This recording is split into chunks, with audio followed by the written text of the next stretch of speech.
पर्वत की गोद में स्थित पन्ना भूदृश्य अपने सपूतों की वीर गाथाओं, अनूठे मंदिरों और हीरों की खदानों के लिए पूरी दुनिया में हमेशा से ही मशहूर रहा है।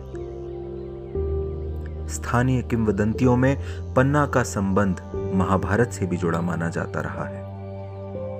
कहते हैं कि अपने वनवास के दौरान पांडवों को पन्ना के घने जंगल इतने भा गए थे कि उन्होंने यहाँ के घने जंगलों में रुककर एक बड़ी लंबी अवधि बिताई थी।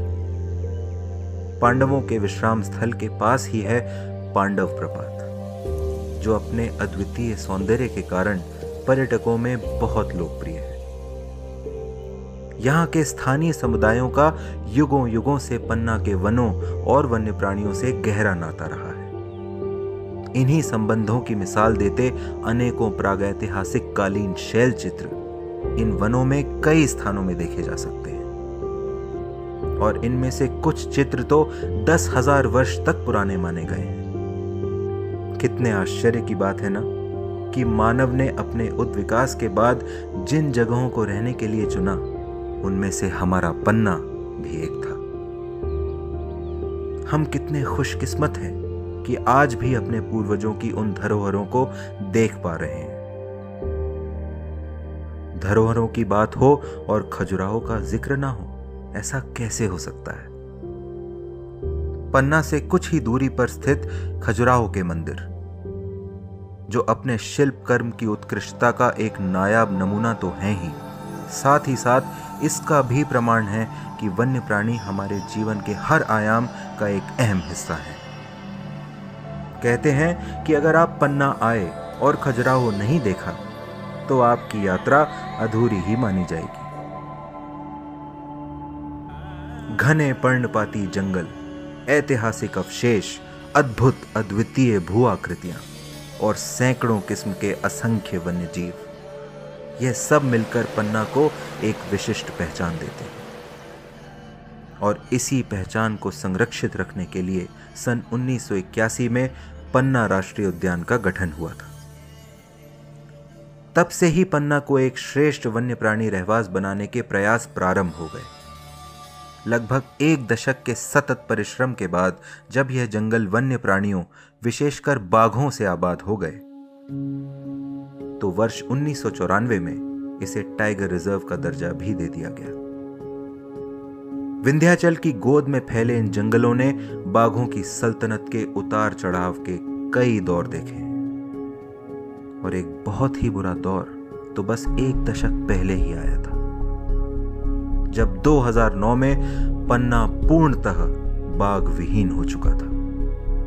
लेकिन परिस्थितियों से हार ना मानते हुए पन्ना के वन्य प्राणी प्रबंधकों ने दुगने जोश और मेहनत के साथ पन्ना को पुनः बाघों का रहवास बनाने के लिए प्रयास शुरू कर दिए। जंगलों की सुरक्षा पुख्ता की, वन्य प्राणियों के आवास को और बेहतर किया, फिर बांधवगढ़ और कान्हा टाइगर रिजर्व से एक मादा बाघ और पेंच टाइगर रिजर्व से एक नर बाघ लाकर पन्ना में मुक्त कर दिया। अच्छा सुरक्षित माहौल मिला तो मादा बाघिनों T1, T2 और नर बाघ T3 ने मिलकर पन्ना को एक के बाद एक बाघ शावकों की कई सौगातें दी।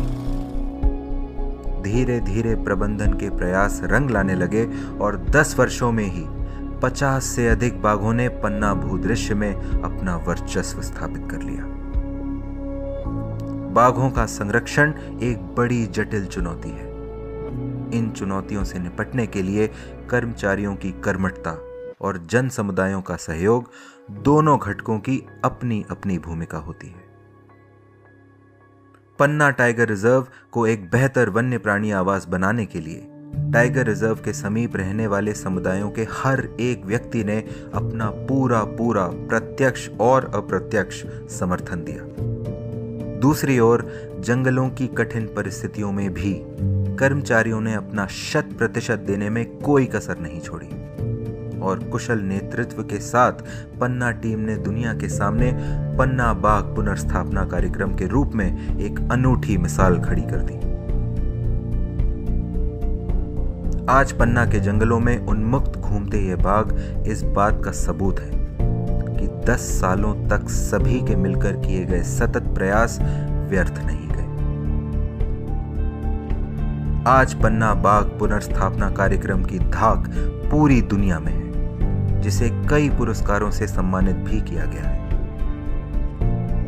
अब देश विदेश के वन्य प्राणी विशेषज्ञ और वानिकी छात्र यहां देखने और सीखने आते हैं कि तेजी से बदलती दुनिया में बाघों का संरक्षण कैसे किया जाता है। बाघ संरक्षण का तो उद्देश्य ही है कि न केवल बाघ बल्कि पूरी खाद्य श्रृंखला और वन्य प्राणी रहवास को सहेजा जाए। पन्ना बाघ पुनर्स्थापना कार्यक्रम का लाभ हमारे राजा बाघ के साथ साथ उसकी प्रजा को भी पूरा मिला। तभी तो पन्ना के जंगलों में तेंदुए भी इतने फल फूल रहे हैं और शर्मीले स्वभाव होने के बावजूद भी पन्ना के जंगलों में तेंदुए बड़ी सहजता से दिख जाते हैं। खड़ी चट्टानों और ऊंचे पेड़ों पर लटकते मधुमक्खियों के अनगिनत छत्ते और पूरे जंगल में मिलने वाले रसीले मीठे किस्म किस्म के जंगली फल पन्ना के जंगलों को भालुओं की भी पसंदीदा जगह बनाते हैं। इधर उधर घूमते फिरते चीतल, सांभर, नीलगायों के भी क्या कहने, वे तो यहाँ सैकड़ों की संख्या में दिख जाते हैं। एक और विशिष्ट वन्य जीव है जिसके संरक्षण के लिए पन्ना प्रसिद्ध है, गिद्ध। पूरे भारत में जब गिद्धों की संख्या में तेजी से गिरावट हो रही थी, तब पन्ना के जंगलों ने हर वो संसाधन उपलब्ध कराया जो गिद्धों के जीवन के लिए जरूरी थे। बढ़ते बाघों के साथ तो गिद्धों के खाने के लिए भी भरपूर खाना उपलब्ध रहने लगा। और फिर क्या ही था, बाघों के साथ गिद्ध भी पन्ना की खास पहचान बन गए।